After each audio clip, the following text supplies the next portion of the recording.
IPL 2026 one of the best மேட்சா இது இருக்கும். என்ன என்பது அந்த ஜிடி வித் டிசி மேட்ச்ல டாஸ் வின் பண்ண டிசி கேப்டன் பவுலிங் சூஸ் பண்ணாரு. ஓப்பனிங் இந்த GT open Sai Sudharsan Shubman Gill. Sai Sudharsan early out ஆயிட்டாரு. அடுத்து Jos Buttler back to form. 27 ball 52 run 5 6 3 4 அடிச்சு நல்ல ஒரு பவர் பிளேவா ஜிடி பவிட் அமைச்சு கொடுத்தாரு. அடுத்து வாஷிங்டன் சுந்தர் சூப்பரான பேட்டிங் ஆனாரு. அவரும் சுப்மான் கில்லும் செம்ம பார்ட்னர்ஷிப் போட்டுட்டு இருந்தாங்க. கேப்டன் சுப்மான் கில் ஓவரால் 45 பால் 70 ரன் அடிச்சுட்டு அவுட் ஆயிருந்தாரு. அடுத்து அந்த கிளென் பிலிப்ஸும் வாஷிங்டன் நல்லா பார்ட்னர்ஷிப் போட்டுட்டு இருந்தாங்க. வாஷிங்டன் சுந்தர் அவரோட ஃபர்ஸ்ட் 50 இந்த மேட்ச்ல பதிவு பண்ணியிருந்தாரு. அதுக்கப்புறம் அந்த கிளென் பிலிப்ஸ் ராகுல் திவாட்டியா டெக்ல செம்மையா ஃபுல் பேக் பண்ணாங்க டிசி டீம்.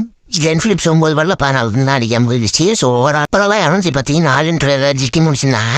ஓப்பனிங் அந்த டிசி ஓப்பனர் சொன்ன 10 நிமிஷம் கேஎல் ராகுல் 10 நிமிஷம் லாஸ்ட் மேட்ச் இங்க அவுட்டாக அங்கேயே ஸ்டார்ட் பண்ணியிருந்தாரு. 24 பால்ல 40 ரன். அடுத்து வந்து நிதிஷ் அவுட் ஆயிட்டாரு. சமீர் ரிஸ்வி 2 மேட்சா 70+ அடிச்சிருந்தாரு. வந்து ரஷீத் கான் பாலே ஒரு விக்கெட் அடிச்சிட்டாரு. அடுத்து வந்து டேவிட் மில்லர் கையில டை வெளியே போயிருந்தாரு. அதுக்கப்புறம் அந்த கேப்டன் அக்சர் பட்டேல் ஸ்டப்ஸ் யாருமே பொறுப்பால் ஆடாம அவுட் ஆயிட்டு போயிட்டாங்க. ஒரு பக்கத்து கேஎல் ராகுல் மட்டும் சாலிடான இன்னிங்ஸ் ஆடிட்டு இருந்தாரு. அவர் 20 ரன் டெய்லி ஈஸியா வின் பண்ணிடுவாங்க நினைச்சிட்டு இருந்தா. ஒரு 90+ இருந்தப்ப அவுட் ஆயிட்டாரு அவரும் ஒரு கட்டத்துல. அதுக்கப்புறம் டேவிட் மில்லர் ரிட்டர்ட் தான் அவர் திருப்பி அகைன் கம்பேக் பண்ணி 12 பால் 40 ரன் இருக்கிறப்ப டேவிட் மில்லர் உள்ள வந்து சூப்பரான சிராஜோ வெளுத்து எடுத்துட்டாரு. ஈஸியா வின் பண்ணிடுவான்னு நினைச்சிட்டு இருந்தப்ப கடைசி ஓவர்ல 5வது பால் ஒரு சிங்கிள் ஆப்பர்ச்சுனிட்டி இருந்துச்சு. அவர் விட்டாரு. ஸோ லாஸ்ட் பால்ல 2 ரன் தேவையா இருந்துச்சு. அந்த பாலை மிஸ் பண்ணிட்டாரு டேவிட் மில்லர். பட்லர் கைக்கு போனிச்சு. பட்லர் குல்தீப் யாதவ் ஓடி ஒரு ரன் அவுட் அடிச்சிட்டாரு ஸ்டெம்பில். ஸோ ஜிடி ஒரு ரன் வித்தியாசத்துல ஜெயிச்சிட்டாங்க.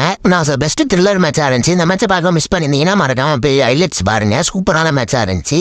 இப்ப நீங்க சொல்லுங்க டேவிட் மில்லர் அந்த ரன் ஓடி இருக்கணுமா? அவங்க கமெண்ட் பண்ணுங்க. மேலும் இந்த மாதிரி ஒரு கேஸ்கி கிரிக்கெட்டை சப்ஸ்கிரைப் பண்ணிக்கோங்க.